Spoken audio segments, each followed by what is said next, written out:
was the beginning of, our institutions being able to really challenge the state legislators. I would say the other program, again, dovetails on us.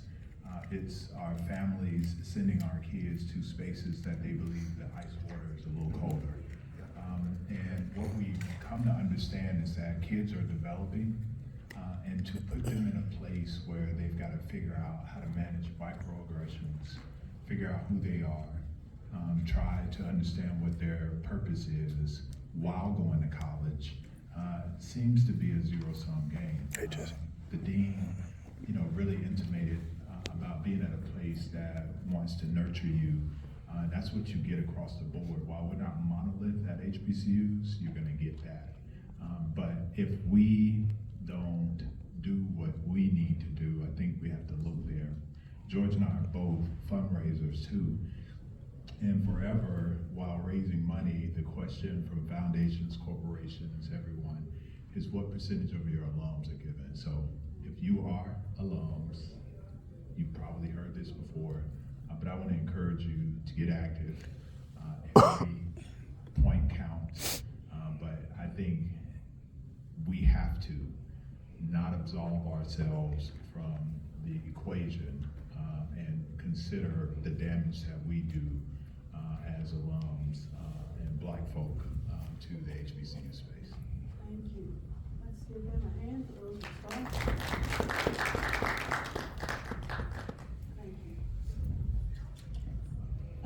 We are going to invite a friend I see here who is the retired superintendent from the Baltimore Public Schools, Dr. Darrell Williams, who is now a professor of practice and program director of educational administration and supervision programs at Morgan State University. Is that correct, Dr. Williams? You want to come up and join this very illustrious panel up here and meet these great people?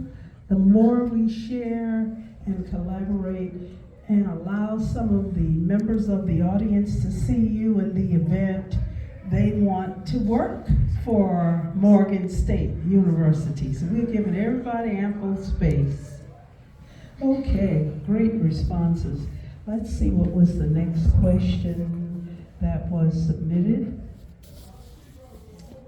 Okay, the next question is, 100 years ago, HBCUs were established for the sheer purpose of segregation.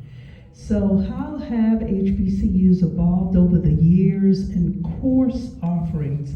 What is the catalyst for the change?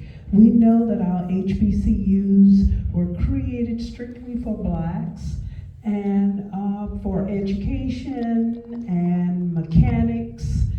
So now that has changed drastically. So who would like to take a bite of that? What all have you done differently at our HBCUs to encourage and inspire more students?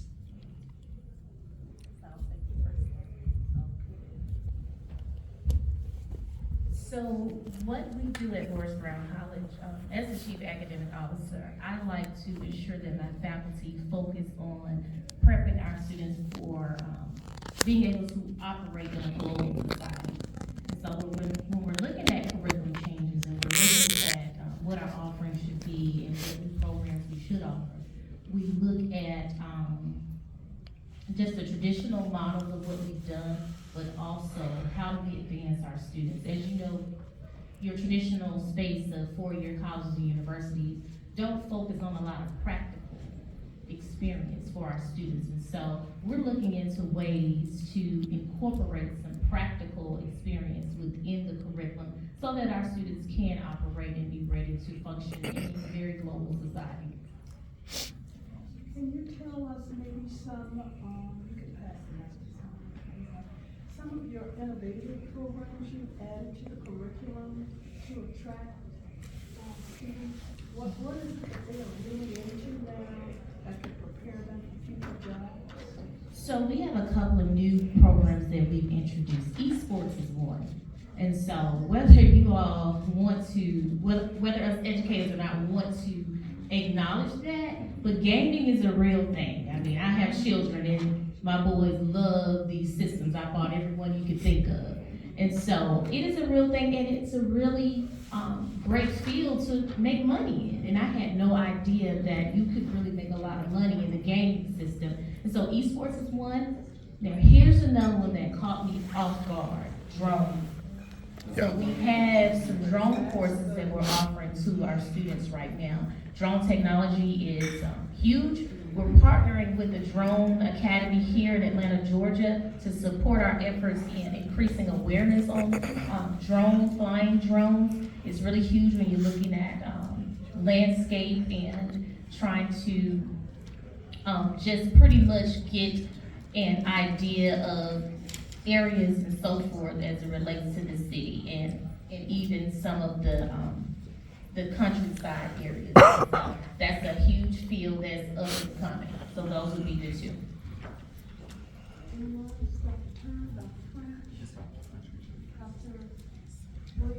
So we, two programs, we offer the PhD in cyber-physical systems. We realize that cybersecurity and cyber-physical systems represent an opportunity to protect our nation, and we have to be in those spaces. So those are two. And we realize that the large research and development institutions, which as of today, we don't have any R1 HBCUs in the nation. Those research institutions, by and large, became research when the development of the nuclear bomb was occurring. And you had the combination of the military, academic, industrial complex. So we all worked together to come up with a solution to a national need, which was defense. So we hope that the cyber physical systems and cybersecurity will also meet that need. The second one, and as I look at the brothers in the room, is we have the largest academic prostate cancer research center in the nation. We are trying to solve. What I would love is to become like Florida, Gatorade. Every time you buy Gatorade, it goes back to that university. If we can get some patents and develop some cures or therapeutic development for prostate cancer, that will allow us to go into the future with diversifications of income and to help all men who will get prostate cancer at some point in their life.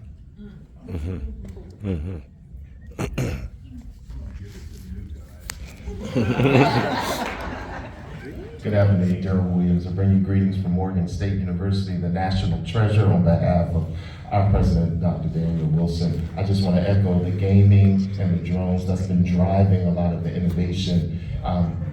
We know AI is something we can't shy away. The faculty, working with the faculty to help them to embrace that. The students have embraced it, now we're working on the faculty, just thinking about instructional strategies. And because of education, we saw a decline in our students finishing their senior year as education majors. And so it's a quick, simple change in working with our State Department, Maryland State Department of Education, and looking at the practicum beginning as early as their freshman or sophomore year.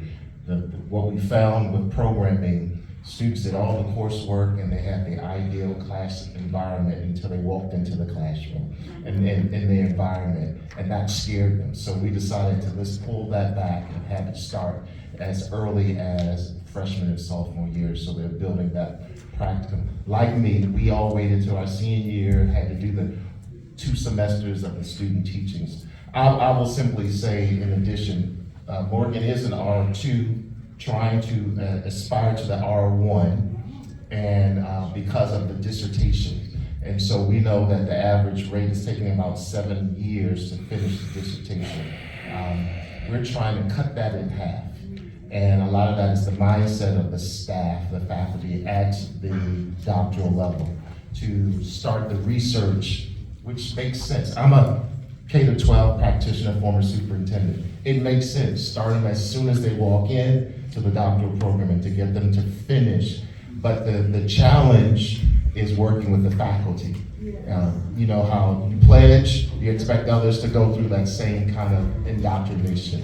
So we're trying to change the mentality of the faculty. And I will say, I'm just a junior faculty member at my institution, but our dean, she really wants to hear my voice as a former practitioner, what we can do differently in the School of Education and Urban Studies. So thank you.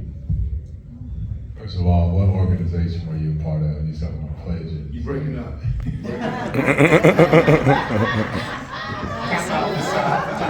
That's the right one. We're a non-hazing fraternity. In 2024. Yeah, just started. It doesn't matter when it started. Right now. But I want to add something that I think is really important. Institutions live in regions, states, cities. I think we have to be really careful when we run to this idea of innovation. Innovation is going to look different depending on the region you're in. And proudly, at Wiley University, we're a teaching institution. And so the things that made us were the things that made America and Black America, right? Teaching, preaching, those things that lend to the civil service of the nation. It does not mean that we haven't adapted to graduate programs. We've done that as well, but I think that institutions also need to really stay focused also on the things that make the most of us able to make a living. So we want to run to all these sexy words all the time. People hear innovation and transformation and they're trying to do it and they have no damn deal what it is. But yet they want to be able to say these things when fundamentally we need to be pushing out young men and women who have purpose, who have principle, and who understand that there's a charge to keep, and that's to be a good global citizen. So on top of all the other stuff that we give, we have to stay rooted in that idea that foundationally we need to push out good people. Okay, thank you. Let's give them a hand on that.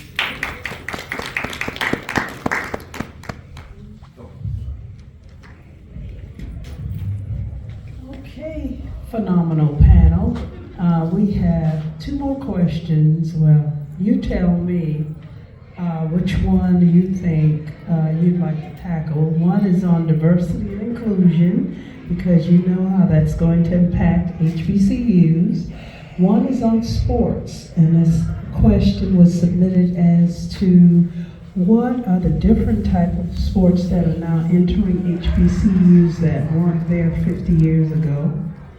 And the last one is on the Ivy League colleges and the protests that they've dealt with.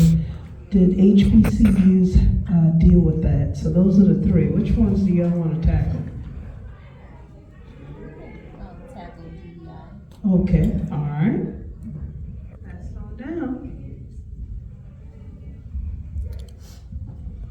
So when we think about DEI as it relates to the HBCU space, we think about, and I'll just speak candid about the private HBCU space and the religious ties to most of the private institutions and the traditional norms as it relates to our students, and being open to the LGBTQ community and having those clubs and that space for that generation of learner.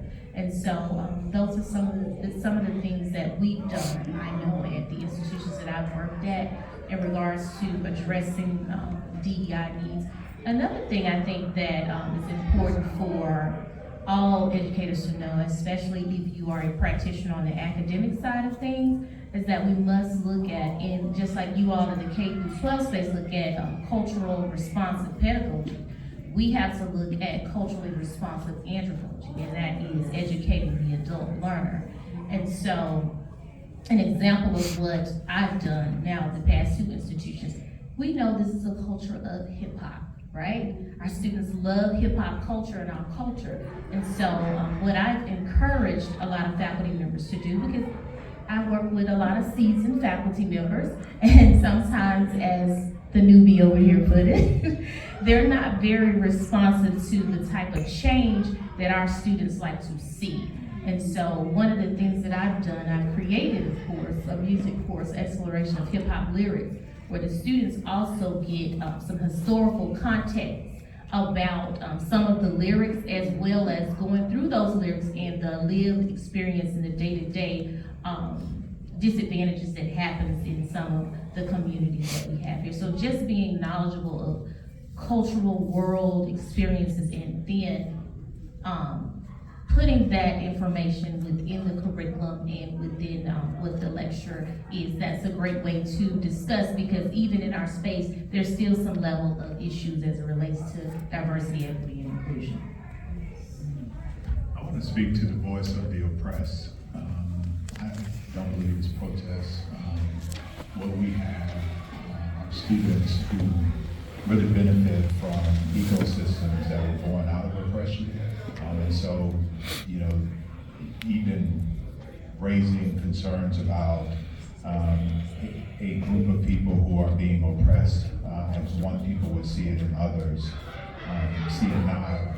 I think there's some identity that we can really share with the group. So I don't know that most of our institutions found, I'll speak for Wiley only, our students, we had conversations about it, but if we were going to be on any side, it wouldn't be the side that folks have been on. I think much more relatable to the Palestinian people are the African American folks who understand what it means to be oppressed and live in a 4-mile radius, and to have those things forced upon them. So I think we also have a culture of understanding protests at our institutions. We just had a protest last week, 2 weeks ago. 3 criteria: don't tear up nothing on my campus. Conjugate a verb when you get in front of a microphone and speak with facts. That's it.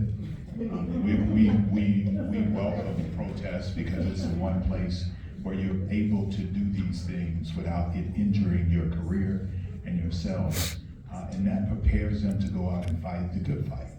So our HBCUs don't run from that, I don't believe, because we were born out of it. Amen. As we talk about, preparing teachers and counselors and leaders, we have to also be mindful that our students are in an HBCU place, but when they leave us, they might not be in the same type of space. And so we're very intentional about placing our students in settings during their practicum experiences, their internship experiences, where they're going to be around people that don't necessarily look like them as well. My colleagues here at some of the other schools of education here in Georgia are having to remove all DEI language from all of their textbooks, their syllabi, etc. And it's very stressful for those faculty. I have a lot of friends that are working at Kennesaw, Georgia State, and other places, and they're very stressed with having to remove all that language. And how do I still discuss DEI kinds of challenges and issues that might take place in the classroom space without actually talking about DEI? So it's a very stressful place for a lot of faculty at other institutions. And what we're also seeing is that those same faculty really want to work at HBCUs now as well. So it's just real interesting what's happening right now.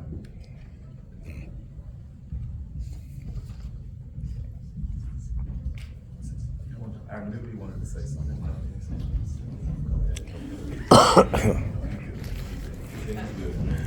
All right, this way, that way, that way. Okay, I noticed that you all tackled the diversity. We talked about protests, but none of you talked about the sports arena. Can you tell us, back in the day, HBCUs basically had what, just basketball and football? What are some other sports that we may not be familiar with that are offered at our HBCUs today and may have been offered way back? A lot of us just didn't know. I can't really speak to many new sports, but I do see a nexus, if you would, as between what we've gone through as a people with discrimination and where our sports programs are now. Okay? I spoke to a white gentleman when I was president of Miles, and he was bragging on the University of Alabama. I said, yeah, you could do that when you have all of these black athletes who are making hundreds of millions of dollars. And now when I play, a large D1 school. I play them for money at the beginning of the year. Then our players wind up getting beat up and injured at the very beginning of the year, only because we could not attend those institutions early on. So now those institutions are strong. They're making, again, hundreds of millions of dollars on broadcasting and everything else on the backs of those athletes that did not go to HBCUs but instead chose to play. It would be my dream if we wind up there one day where we have more athletes going to the NFL, NBA from HBCUs, but right now it's just really not very plausible, but it's making a difference. So I think that we need to keep our eye on how to grow the programs we have. We're doing the program at Clark University. If you have a chance to drive by there, you'll see this red football field. It's wild. Arthur Blank gave us almost $2 million for that. We invested in our coaches and in our programs. As a result, we wound up at the championship last Saturday, getting beat up by Miles Collins. We were there after not winning since 2022, brought in and went all the way to the championship to play against and it is. And I'm not upset about it, because to see where we went and what we were able to do in 1 year, and then, to be very frank with you, to be able to look to what we can aspire to if we make the investment, as has been, because Miles used to be that team that everybody wanted to call for homecoming because they knew they were going to win. It's not that team anymore. And that's exactly where we're taking CAU. So then in the future, maybe we can look at alternative sports. But right now, it's pretty much on trying to shore up football and basketball so that it can pay for the other sports. And I don't have to take money out of the classroom to pay for those other sports, because I've built that tradition. I would just say, for Morris Brown College, we don't have the traditional sports that we once had 20 years ago, but esports. So our students that are involved in gaming, that seems to be one of the new ways in which sports is being introduced to colleges and universities. Yeah, you're seeing some of them participate in the field hockey. You're seeing gymnastics. You're seeing a few different sports coming in. So I think by and large, so we've always competed in the traditional sports. So I think the new ones, it's not that many, but there are a few. And last thing I want to say about that, and CAU people, they may get upset about this, but the bottom line is, sports is just really not at the top of my list. If you can tell me how many games Harvard, Yale, Columbia won last year, it's not that big a deal. What we are focusing on is the academics. That's really, the sports is enjoyable, I get it. And people, unfortunately, they correlate it though. They say, Clark Atlanta's a great school. Why do you say that? Did you see that band?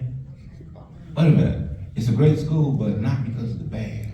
It's because of what happens in the classroom. So that's kind of where my focus is, to be very honest. And again, it's not very popular, but I do pay attention to it, but that's just not at the top of my list, to be honest with you. Stand with you, brother. Stand with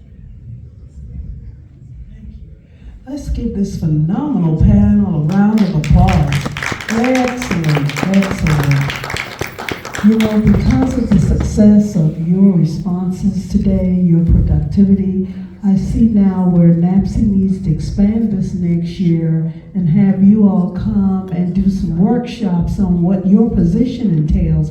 You know, a lot of folks do not realize the dynamics behind each individual position and what it entails. So I'm going to put that on the schedule and negotiate to have some workshops with HBCU presidents and chiefs and deans about the actual work, so that potential candidates will say, you know, that is something I think I can do or contribute.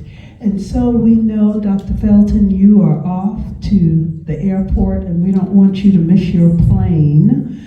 We will allow you to depart if you like. You're okay.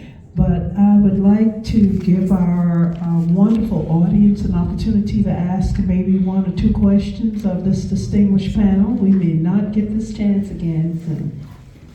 Anyone, if you have questions, if you'd raise your hand, I'll have someone bring the mic to you, okay? I have a question. Thank you, good lady. Name it on your phone for you while you talk. Sure, go right ahead. Many things, many things. Dr. Fulton, you mentioned Harvard, and we saw the sister that was the previous president there was attacked, ripped apart in front of Congress, and made out to be somewhat of a criminal, and quickly disposed of. Have any of you had the opportunity to work at PWIs in a similar position or on your way to your current position, and what were the challenges that you faced in those roles? Switch. Yes, thank you.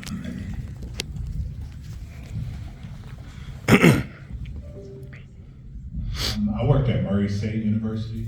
I taught in the government law and international affairs space. I also worked in the president's office under King Alexander, who left Murray State and went on to LSU and Cal. And I also raised money. That's where I learned to be a fundraiser. I saw the vast difference for me was at that institution, those people, regardless of their position, saw what they did as their career. Okay. And at other institutions that I've worked at, it's been a job. So the output is a little different. Yes, sir. And I've also found it to be a little more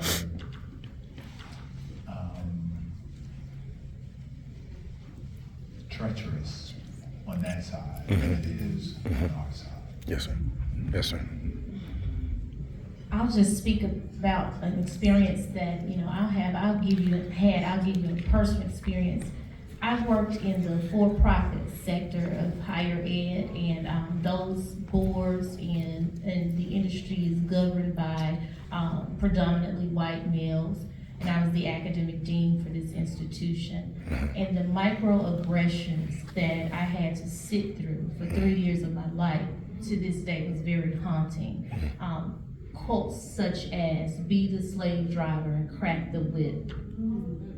When I had braids in my hair during the pandemic because we didn't have a salon to go to. Yes. Oh, that's different.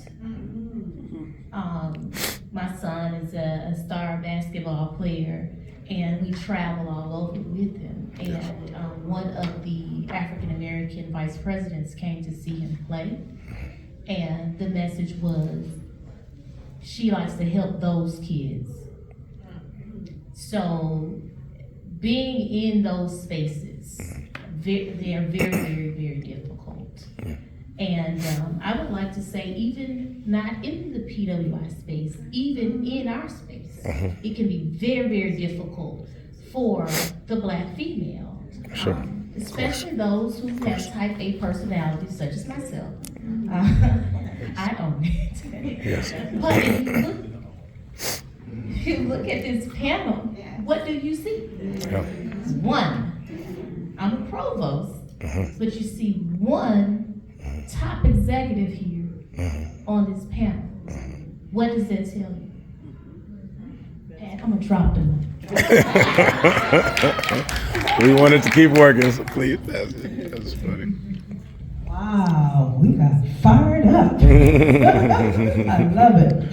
Any other questions from the audience?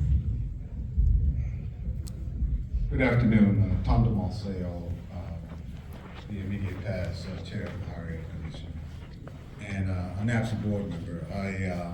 I'm also of the higher ed community as a retired chief enrollment officer.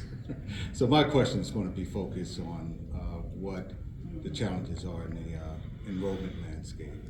which directly ties to the revenue stream for the institution. How are we doing in terms of enrollment? How is it trending?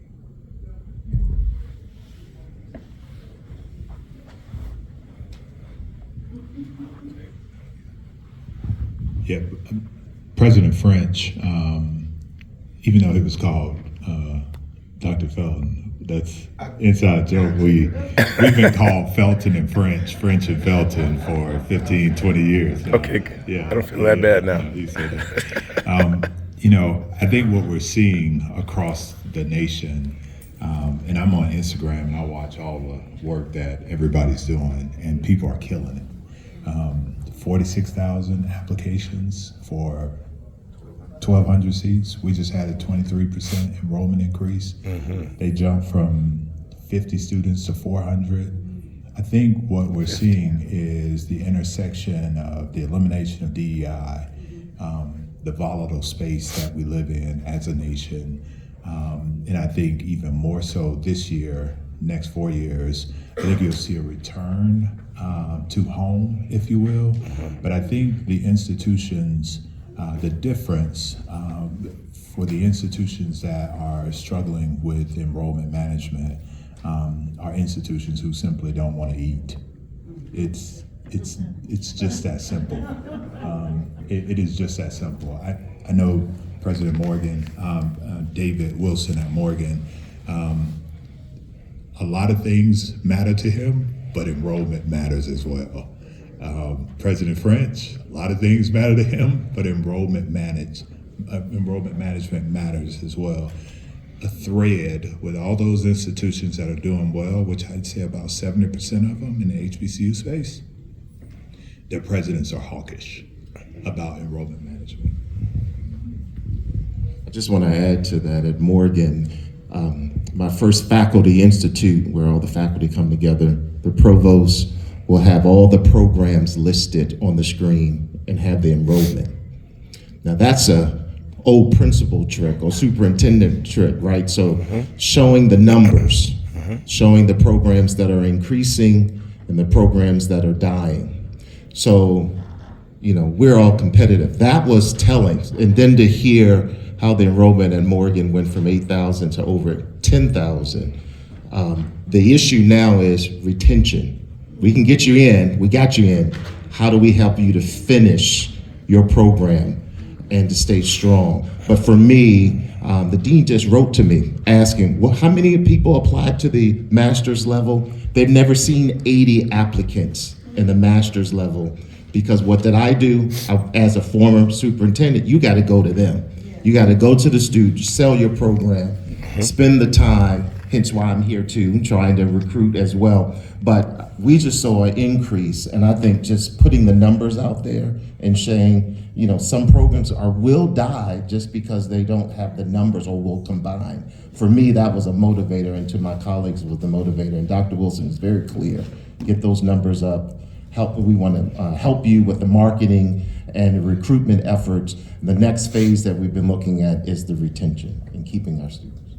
I think another thing that we do really well at Clark Atlanta is that we celebrate our students and we put them front and center, and that just attracts more students who want to be in the space with us as we put them front and center.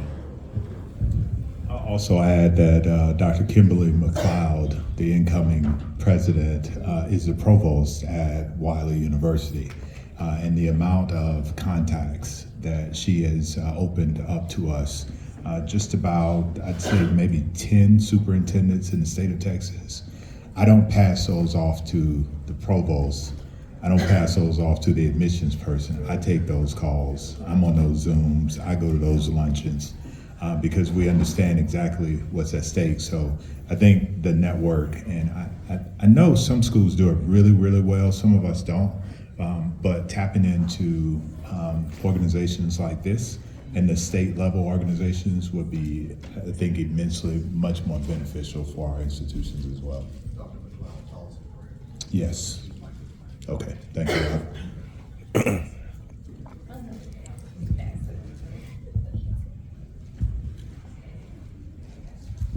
Would you give this great panel again a round of applause? I know we could go on and on and on. Very diverse panel, extremely knowledgeable, and has put our brains to working about how we can expand on these types of panels for next year. And I saw some heads nodding from you all that you would be willing to share your work and what it would take to get to becoming a dean, a provost, a chief of academics, a director. A lot of folks want to come to higher ed, but they don't really understand what the work entails. So I think that's a piece that we will add on for the upcoming year. So just to make sure we get a photo up, would you all please stand and let's get the photo up after our director here. She wants to have closing remarks, but we won't keep you long. There's Amos right there. Gentlemen, would you stand, please, so that